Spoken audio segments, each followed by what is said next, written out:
शंकराचार्य अमुक्तेश्वरानंद सरस्वती और मुख्यमंत्री योगी आदित्यनाथ के बीच विवाद पर संघ नाराज है। सूत्रों की माने तो कानपुर में हुई बैठक में यूजीसी बिल और शंकराचार्य विवाद पर संघ नाराजगी जाहिर करते हुए सीएम योगी से इस मामले को जल्द खत्म करने को कहा है। शंकराचार्य विवाद सनातन एकता की मुहिम को प्रभावित कर रहा है।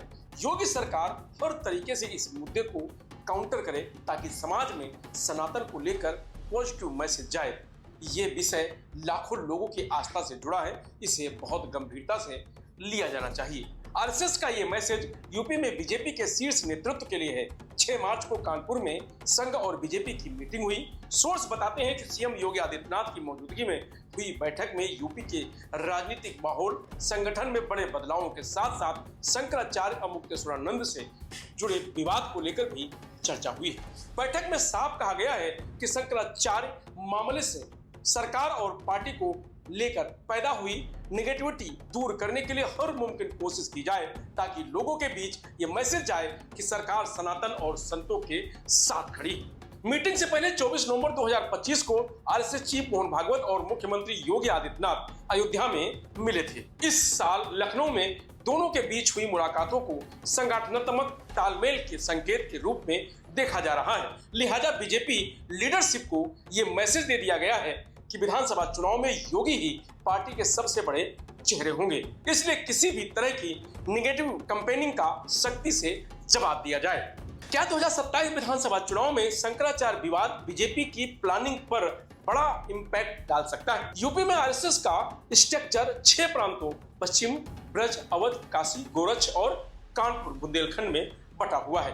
होली के एक दिन बाद कानपुर में आरएसएस और बीजेपी लीडरशिप ने विधानसभा चुनाव को लेकर पहली कोऑर्डिनेशन मीटिंग की। सुबह 11 बजे सीएम योगी आदित्यनाथ दीनदयाल उपाध्याय पहुंचे। उनके साथ बीजेपी प्रदेश अध्यक्ष पंकज चौधरी और संगठन महामंत्री धर्मपाल भी बैठक में शामिल हुए। इसमें संघ के क्षेत्र प्रचारक अनिल और प्रांत प्रचारक श्री राम, डॉक्टर अनुपम समेत कई सीनियर पदाधिकारी थे। राजनीतिक हलकों में इसे बीजेपी के SSS मॉडलिंग, सरकार, संगठन और संघ की प्लानिंग मीटिंग के तौर पर देखा जा रहा है। 2019 लोकसभा चुनाव, 2022 यूपी विधानसभा चुनाव से पहले भी इस तरह की मीटिंग हुई थी, जिसके बाद बीजेपी को चुनाव में बड़ी सफलता मिली। आरएसएस के सोर्स बताते हैं कि बैठक करीब 3 घंटे चली। इसकी शुरुआत में लोकसभा चुनाव में कानपुर बुंदेलखंड क्षेत्र में पार्टी को हुए नुकसान, लोकल नेताओं कार्यकर्ताओं के बीच खिंचातान और बढ़ती अनुशासनहीनता को जल्द से जल्द खत्म करने के लिए कहा गया। इसके साथ 2027 विधानसभा चुनाव से पहले संगठन में बड़े बदलाव और चुनावी रणनीति पर भी चर्चा हुई। बैठक के दौरान बीजेपी नेताओं ने मुख्यमंत्री के सामने यूजीसी के नए नियमों के कारण लोगों में असंतोष और शंकराचार्य विवाद का मुद्दा भी उठाया। इस पर संघ का साफ मैसेज था कि ऐसे मुद्दों से पार्टी की छवि प्रभावित हो रही है, इसलिए शंकराचार्य मामले को हर तरीके से काउंटर किया जाना चाहिए ताकि समाज में सनातन धर्म को लेकर पॉजिटिव मैसेज जाए। यूपी में योगी और शंकराचार्य अमुक्तेश्वरानंद से जुड़ा मामला प्रयागराज के माघ मेले से शुरू हुआ था, जब प्रशासन ने अमुक्तेश्वरानंद के रथ को संगम तक जाने से रोक दिया था। विवाद तब और बढ़ गया जब उनके अनुयायियों और बटुकों को चोटी खींचकर बुरी तरह पीटा गया। इस घटना को लेकर सनातनी समाज में तीखी प्रतिक्रिया देखने को मिली है। लोगों ने इससे सरकार की निरंकुशता माना। बीजेपी और संघ को डर है कि एक प्रमुख धार्मिक पीठ के शंकराचार्य का सरकार के खिलाफ मोर्चा खोलने से ब्राह्मण वोट बैंक और कट्टर हिंदू समर्थकों में भ्रम पैदा हो सकता है। विपक्षी दल जैसे सपा और कांग्रेस इस विवाद को हवा दे रहे हैं ताकि बीजेपी के हिंदुत्व वाले नैरेटिव को तोड़ा जा सके। यही वजह है कि पार्टी के सीनियर नेताओं के साथ साथ कार्यकर्ता तक इसको लेकर परेशान है।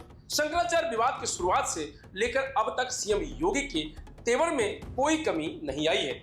वो जब भी संघ प्रमुख मोहन भागवत से मिले या फिर कानपुर में जो बात हुई उसमें शंकराचार्य विवाद को प्रमुखता से रखा गया। इसलिए आरएसएस का रुख साफ है कि अगर अब इस मुद्दे पर पार्टी पीछे हटी तो उसे चुनाव में बड़ा नुकसान हो सकता है। यही वजह है कि इस मुद्दे पर योगी भी एग्रेसिव नजर आ रहे हैं। तो शंकराचार्य ने भी योगी सरकार के खिलाफ धर्म युद्ध का शंखनाद कर दिया है। अब देखना होगा इसका परिणाम क्या होगा। फिलहाल इस खबर में इतना ही। आप देखते रहिए लोकमत हिंदी।